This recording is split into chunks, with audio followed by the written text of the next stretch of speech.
Сайн байна уу? Бид нэр Улаанбаатараас гараад Налахтад ирж гисэн байна. За Налахтын түүхийг бол манай Балжир сая биднэрт ярьж өглөө. Маш гоё мэдээлэл биднэрт өгсөн. Тийм үү? Баярлалаа гэж. Ямар мэдээлэл өгсөн юм бол? Энэ Налахт нь болохоор анх Тарваг гэдэг айдсан нь хав хар өнгөтэй байдаг байсан байна л да. Тарваг бол газар зараад нэртэй гэдэг юм л да.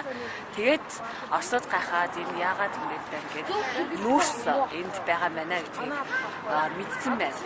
Тэгээд үүнээс болоод энд одоо Налахын маш их жижиг уурхаанууд энэ жижиг хотыг тойроод байдаг. За тэгээд Налах гэдэг нэр нь болохоор анх Налуу ухаа гэдэг нэртэй газар байсан юм л да. Тэгээд Оросууд энэ уурхайг одоо олж илрүүлсэн учраас Налуу ухаа гэж хэлж чадахгүй Налах гэж хэлсээр хагаад Налуу ухаа гэдэг нэр нь Налах гэдэг төвтэй болсон юм байна. За баярлалаа. За мэдээлэл өгсөнд баярлалаа. Сайн байцгаана уу? За бид нар одоо Налах дүрэгтэй Улаанбаатар хотоос аслагдсан 9 дүрэгтэй л үү тэрний нэг нь. За Налах болохоор өмнө нь Тарваг Налах гэдэг дүрийг олж илрүүлсэн юм байна. Ягаад гэхээр ингээд ийм хар өнгөтэй тарвагнууд яваад идэг байснаас нь Яг энэ бэлэн шиг. Оросууд нүүрс байдаг гэдгийг нь илрүүлээд түүний улмаас энэ газрыг нэгээд одоо ингээд хүн амтан суурьчихсан, суурь малцсан газар юм байна. Тэгээд өмнө нэр нь болохоор Налуу ухаа гэдэг нэртэй байсан юм байна. Ягаад гэхээр тэр Налуу ухаа гэдэг хэсэгхэн газарт нүүрс олборлж ирснээр Оросууд Налуу ухаа гэж хэлж чадахгүй улмаас Налах гэж явсараад энэ хоёр үг маань нэгдээд Налах гэдэг ийм нэр томьёол төрсөн юм байна.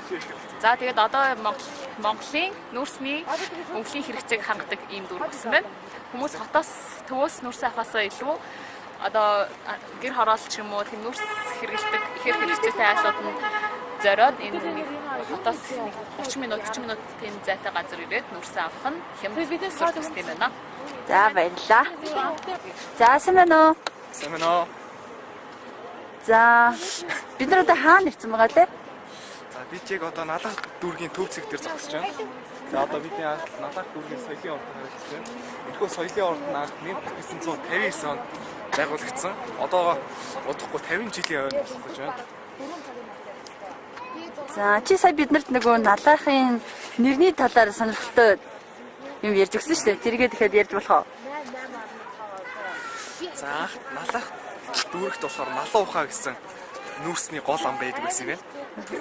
Тэгсэн чинь Оросын одоо инженерүүд, Орос ажилчид Налуу ухаа гэж хэлж чадахгүй. Налахаа гэсээр гад сүүлдээ яг энэ газар Налах гэдэг нэртэй болсон. За тэгээ Налах дүүрэг нь 1959 оноос өнөөдрийг хүртэл нийт Улаанбаатар хотын дүүргүүдийн нүүрсний өвлийн хэрэгцээг бол хангаж байна. Налах дүүргийн нүүрс нь болохоор өөрөө тослог шин чанартай, үнсжилт багттай учраас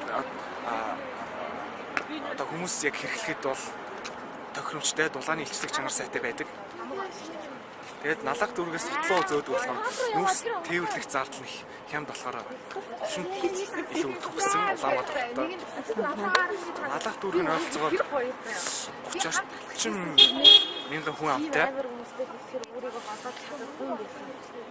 Тийм байна. За мэдээлэл өгсөнд баярлалаа.